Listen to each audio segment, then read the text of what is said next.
Hey, welcome to another episode of the Father's Rights Podcast. My name is Kevin Francis, and in this episode, I speak with celebrity, musician, entrepreneur, and father, Jason Lowe. Before that, I'd like to let you know a little bit about this podcast. This podcast is brought to you by the Fathers' Rights Association of Malaysia, which is known as FRAM, which is set up to support separated fathers or divorced fathers, helping them in their custody battle and advocating for shared parenting. Now, if you want to know more about FRAM, check out the first episode of this podcast where I spoke to the co-founders, Malcolm Fernandez and Sheikh Falik. And also, in previous episodes, I spoke to psychologists, Dr. Valerie Jakes, and also legal experts like Puan Fada Nur Ahmad Kama and Pushpa Ratnam. A lot of interesting topics in there that we've done so far in this brand new podcast. So why don't you go and check them out? The links will be in the description. And also don't forget to share them with your family and friends, all right? But in this episode, we have Jason Lowe with us. And our conversation will be focused on parental alienation. Now, in part one of our conversation, we'll hear Jason's story and what he's been through throughout his divorce. To start with, Jason gives us the backstory of his divorce. My divorce, I converted to Islam and I married my wife back in 2002 or 2004. And then I was summoned because I thought I was told I was divorced in 2014, but that failed because we didn't divorce, and that's what the court ruled it. And by 2017, eventually, I did give a divorce because there were about 5-6 actions taken in Sharia court, and I'm not used to this. I'm not a confrontational. I believe in people moving forward in a cool way. You know, like if you get divorced, okay, that doesn't mean a family breaks up. Family is still a unit. You don't have to break these bonds that exist between family. And I always had this image in my mind that I would still be involved in my kids' lives, and I would live close by, and I would want them to grow up in the house that we built, you know. So all these plans, any plan that I had was kind of overruled, and my wife got remarried in 2017, and my ex-wife, right? My ex-wife remarried in 2017, and it kind of carried on from there. But it's a slippery slope because initially I didn't realize that it's kind of like a game to people. Well, the game unfolded in many unexpected ways for Jason. This was a new experience for him, but not only him, it had an adverse impact on his children. The whole thing is, when you hear from people about divorce, the subject of divorce, people hear about it much later on. I mean, I didn't talk about my divorce for years. I was going through it. I was going through the divorce, and I told my staff in Toontalk, I was like, look, I'm going through a divorce. I just want you all to know. And they were really supportive, and they just, but there was no bad mouthing or whatever. I didn't believe in that, and I didn't know what was happening in real time. What was happening in terms of my kids, what they're experiencing. I would talk to them and ask them, and eventually it came to the light that they didn't enjoy certain things that were happening. And my 12-year-old, my 12-year-old at the time, she's my eldest. She kind of was drawing suicide notes and things like that. I mean, I got her to the psychotherapist association in Malaysia, and we had psychotherapy on her. And the head of the psychotherapy association told me she's told to do something that she doesn't want to do, which is to go and see her ex. And she doesn't want to do it because, she gets put in a room and she gets, she gets kind of there's the period where you experience these really bizarre things. And so if everyone tells you, hey, see your daddy. Oh, you should see your daddy. And the child doesn't want to, that's natural that a child will feel trapped if everyone wants her to see a daddy or a mommy, So there needs to be maturity that comes with things like divorce. And unfortunately, if one party tries not to follow that and tries to disrupt that, then it's quite easy for them to be disruptive. And you may not realize it until maybe it's too late, or until some damage has been done, and you have to address that really, really fast. And it's an urgency that I suppose it's an urgency that fathers will know and mothers will know when you feel your child is in danger, you feel your children in danger. This was just the beginning for Jason. Although he still had his kids with him, the custody battle starts to take shape in court. In Sharia court, I had sensed that something was up, and then we went to Sul in Sharia court, and I was told that I wasn't going to get kids. All of a sudden, I said, "Well, we had discussed this. We had, and that was when I decided, okay, something's wrong." And then our kids were homeschooled at the time, and I hadn't seen there were already these weekend games that were being played. It's a slippery slope. You kind of, parents usually will agree on something, but if you're 5 minutes late for the pickup or a weekend here or whatever, it starts to get dicey. It starts to get dodgy, and things like suddenly my gate key didn't work, and then so it's my house. I climb over the gate. And not in a violent way, but like, oh, my gate key doesn't work. Maybe they're out of batteries. I come in, and then police will arrive. So there's a lot of dramatics. One of our mutual friends came over, and the police were there, and they and my ex was in the car taking photos of what was happening, and he said, "Look, Jason, she's terrified. She's terrified in the car." I'm like, I didn't terrify her. That doesn't mean I terrified her. I don't know why the terrifying thing is going on. I think that there's a maturity that we can accept is necessary for parenting, and I think that when people forget about that, that's when things like parental alienation can come to be created, and they can come through to become a physically organic thing. You don't realize it's like this thing that just builds over time, and suddenly, boom, the enablers are there, and people are around your other partner. While there is no single definition for parental alienation, it is widely understood as a child's resistance or hostility towards one parent that is not justified. At that time, Jason starts to understand what parental alienation actually is. And I did a lot of research in trying to figure out what was going on. And through that research, I can be quite analytical. And when I'm into something, like whether it's music or whether it's work opportunities, whatever, my kids make me very, very analytical, and I really researched it a lot. I went through, so I figured out what happened. I think this comes about because of the gender roles, and pre-industrial revolution. Imagine a woman trying to get divorced to a man. It used to be called this thing. We used to be called. It was called a syndrome. Yeah, it used to be called malicious mother syndrome, because economically, I think the mothers who were divorced were fathers. Imagine in England, I'm getting divorced with you, Charlie. All right, then go on then. Try it. Mm-hmm. And if you got divorced, you'd probably have to think, okay, I got to work, go work in a factory, or how am I going to? So she wouldn't be able to maintain economic parity, and the husband will be up in the coal. I'm going off in the coal mines, working for my 12 pay an hour, whatever, And he comes back, and he if you're not here, you're not here, and then you won't be getting my economic sharing. And so the mother would probably, the only thing the mother would have is to try to perhaps utilize and weaponize, unfortunately, the children. Because, well, I'm taking Harold for the weekend. All right, you are. All right. And she takes Harold, and Harold disappears. And she goes to the court, and she tells the court, I've been beaten, I've been this, I've been that. So there's a list of things that people can, I've met so many fathers who just, come to me and say, Jason, I'm an alcoholic. Apparently, I beat my children. Apparently, I this, that. The most horrible things you can think of. And it's in Sharia, it's interesting because if you go through Sharia divorce, it's like the last page. Oh, if you are any of these 8 things, then you will get custody of your children. It doesn't actually work like that.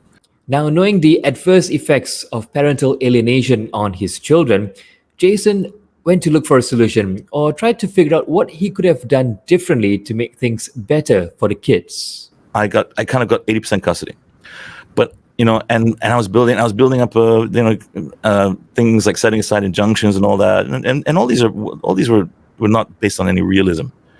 So I came to a point where I thought, okay, well, how are we going to progress? I don't want full custody of the kids, because I thought that it would be dangerous. I don't believe in becoming a parent and taking this kind of totalitarian attitude. So I said to my ex, I said, look, here's 50. Here, I'm going to give back custody.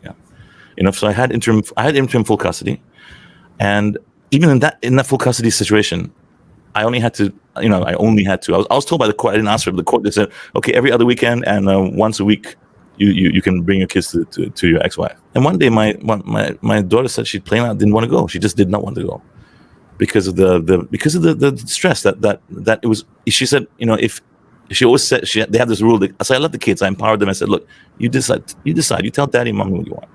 They said, we don't talk about the divorce. I'm like, done. We don't. Unfortunately, that didn't happen on the other side, and they gave a 5-minute warning. Like, if you talk about divorce after 5 minutes, then we're leaving. And there were many times when I would drop them off, and then that very day I get a call, and one of the kids would be crying, and can I come home? But what? I mean, and I thought it was unhealthy, and I would try to help.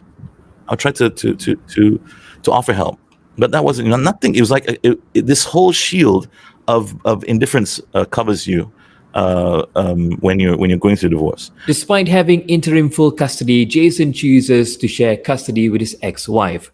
But one day, his son is taken away. All 3 kids stay with me because we sent we send them to school in Epsom, and they all go to school together, so they're all in the same school. And that weekend was Deepavali weekend of 2018 when Jack came and said, "Mommy's asked me if I can go over to her house," and we were playing Fortnite, So I was like, "Yeah, okay, sure, buddy." I said, "Well, Deepavali is tomorrow, and then school, so make sure Mommy brings you back usual, and he'll be dropped off back at our place at about 7 a.m. when they're about to leave." And that day, nobody came back. So they didn't come back, and I tried to call, and it's not as if there was a new thing, because there was a pattern. The year before, they went, it was Christmas, and he vanished for Christmas. And I was taking the kids to Maldives, and they just vanished. So there are these clues. You get little games that start to come. Like suddenly for a weekend you disappear, and then you can't get hold, and then you start calling friends and all that. They're like, "Oh, Jason, just leave, just leave it. Like, we don't get involved." I'm like, "Yeah, but I can't find my kids. I don't know what's going on." And so you don't know what's been happening, what the plans have been, or what people have said to her, and what's going on around you, because you're not privy to these things. You have to guess. And then as you guess, you start to realize, wow, there's something going on here that's really not right. And so Jack was taken from the house, and it's been almost 3 years, and we live in KL. And it became a case of them them disappearing. Like, they would move house for some reason, for some reason unknown to me. That's why when I found out where they were, when I found them, we were driving around. I was driving around the area where I used to be, and one day, like, I brought my girls with me, and Kia recognized the car. And so I rang the bell that night, and then nobody answered. Then I came back. I'm obviously they're hiding. So I came back the next day, I rang the bell again, nothing happened. So Ellie's like, "Oh, Daddy, look, the gate's open." And so I went in, and the door was open. I went, I'm like, "Hello, is Jack here?" And my partner came down and started, the husband came down and started yelling at me, and police showed up. And next thing you know, I was, and I had a covering report, police report. And I went to the station, after that to do a post covering report. Then the next day, a policeman comes to my house and says, "Okay, I'm going to arrest you." And I was like, "Whoa." I'm like, "Why?" "Because you trespassed." "Oh, and you threatened people." And I'm like, "I didn't threaten anybody. I didn't even trespass." My son's missing, And yeah, but in Malaysia, it is strict, in some terms of trespassing. It seems to be one of those things that you can get arrested for. And so I was remanded, and only when I came out after remand did I know the full extent of what was being said, what the story was, because I happened to come out to the front page of a English daily, which had the most horrific headline on it. Yes, I'm sure if you know Jason Low or about Jason Low, you might have read such headlines. So let's get back to our topic of parental alienation. Jason explains what it is and what he had to deal with. Parental alienation is not a syndrome. The WHO tried to list it as a syndrome in 2019, I think, and there was an uproar from healthcare, mental healthcare professionals who insisted that it's actually not a syndrome, as it was called PAS, was called Parental Alienation Syndrome, and it was believed to be a syndrome, but it's actually, I don't think it is. And there's an expert in the field called Dr. Childress, who breaks it down very nicely on YouTube, and explains that it is simply pathological illnesses or pathological tendencies that can be dormant, that can, when you feel threatened, there's fight or flight response, things like that, and there's things that could that you don't realize that are happening. Like, for instance, when a child doesn't talk, when a child is between 1 and 3 or 4, there's usually no alienation that's happening, because it's only you and your child. But when your child becomes a cognizant, when your child starts to say things, after 4 years old, the child realizes though there are other people in the world, and they have opinions. Then one parent may try to manipulate those opinions by saying mommy's dad or daddy's bad or whatever, and then before you know it, you have a scenario where the child realizes that if I'm animated negative about mommy, then daddy will be happy. So I come home, yeah, mommy, he met someone new. What? Tell me. Oh, yeah, yeah. And then the child becomes an informer and plays this silly game. And before you know it, a year can go by before the child has become, these are important years in child's development. And child could be 7 or 8 and be be just going to see mommy or daddy just to spy. And coming back, and because and because that anger is there, and one parent may not be aware of it. They may think, okay, well, it's just my ex being her usual self, but not realizing that there are plans in place to remove and break the paternal bond. Now, scientists say that it takes 3 months to break a paternal bond, a maternal or paternal bond. Yeah, and so that was what was happening, because I didn't hear about parental alienation syndrome until my ex mentioned it. That she would say that I'm alienating from the kids, which I wasn't, because she has full access to them. And then the whole game started where she would go to school and the paranoia looked funny because it looked really weird. But I would get teachers coming to me and say, she's 10 meters away, and we're at Parent Teachers Association thing, and they'd be like, she's saying things about you which are pretty it's just a bit bizarre. And I just got used to it. But at that time, I said, "Oh, I've been to Sharia court. You don't know what we're kind of used to, Suddenly every picture that you've ever taken with your kids, it starts to get scrutinized. And, oh, look at you! You're holding a drink with your kid. Is that alcohol? I'm not so sure. It might be, but what's the issue? It's at a wedding. Like what are you going to say? So it doesn't make sense what kind of happens here. And so I think that people kind of lose control, and people progress in a very negative way, not constructive, and anyone around them.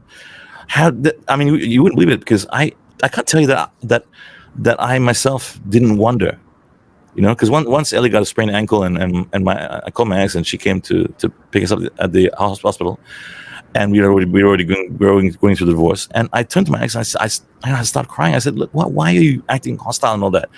And her response was, "Come on, you know what you did, you know this, you know that." I'm like, "What?" So there was a lot of anger from my ex. Unfortunately, and then she accused me of all these things. And then when we got out of the car, I actually turned to her. I said, "Look, here's my bag with my computer, my laptop." I put it in the car.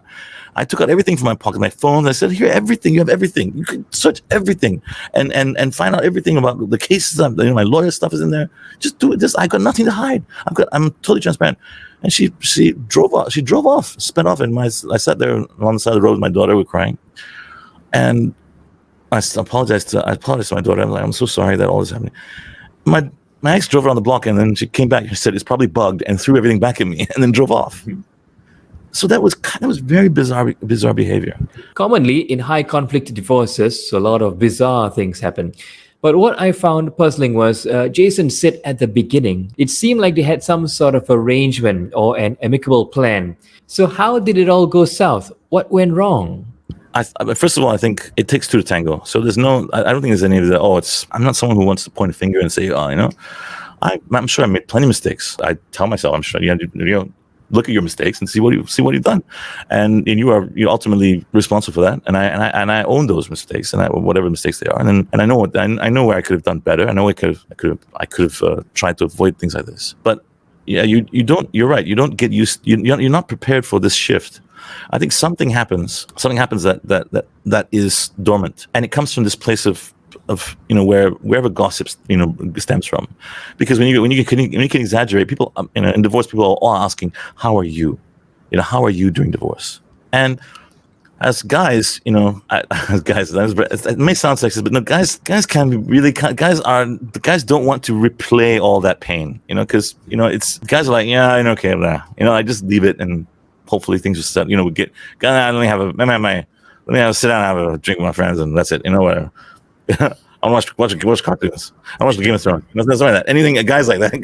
Sometimes, mostly, and that also may be dismissive. That maybe men should talk more. Maybe men should get more involved and say, well, these are the things we're going through psychologically. Maybe you can help with it. Because guys tend to be a bit standoffish when it comes to private affairs, I think, and I mean that. I do. Look, I do mean that generally. I mean, I do. My experience is that there are some guys who are just and they'll regurgitate the story for you. I would say that when you have that kind of scenario, you need to be a bit wary. Whoever's regurgitating the story, guy or girl, that's a tendency that's not healthy. How's your ex? How are you? And they start saying, my ex is a demon, and you don't want that scenario, because this is the mother or father of your child or your children, and you need to work together. You need to make it work because you have kids. If you don't have that kind of understanding, you're going to break things. And maybe that's part of it, because when a partner realizes they have a new family that they can start, or a new, and they start to say bizarre things. I mean, the kids have had bizarre things that have been said to them, like you're going to, you're either with me or you're not. You don't put a child in that position. You don't say you're either with me or not. The children should be left totally out of divorce, not weaponized at all. If anybody is under the impression that children are some sort of ownership thing, like that, there's some sort of property that my son, my daughter, and I own them, and you need to take that out of the equation. You need to get your head out of your ass, and because those kids are the most important things in this whole equation. And your issues with your partner, your ex, whatever, they should not even come into it. They should not get involved. The perfect divorce, if there's not such a thing, should be a divorce where the child doesn't realize they're divorced. Oh, I thought mommy and daddy just lived in separate apartments until I was like 13 when someone told me about Santa Claus or whatever, and someone said, "Hey, by the way, your parents are divorced." I'm like, "No, they're not." Yeah, they are, and they're remarried as well. Oh, really? My kids didn't realize what was going on until my ex got remarried. Like they didn't like my daughters, and that still had an effect on them. That still really had a profound effect on them. They went I dropped them off at the wedding. I dropped them off at the wedding, and I said, "Okay, I'll pick up whenever," and I brought them home afterwards. Amidst all these amidst IPOs and claims of, oh, Jason is doing this to the kids.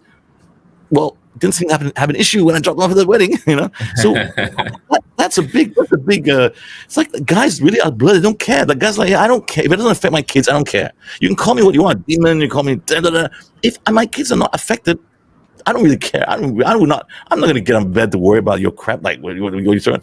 Some guys are like that.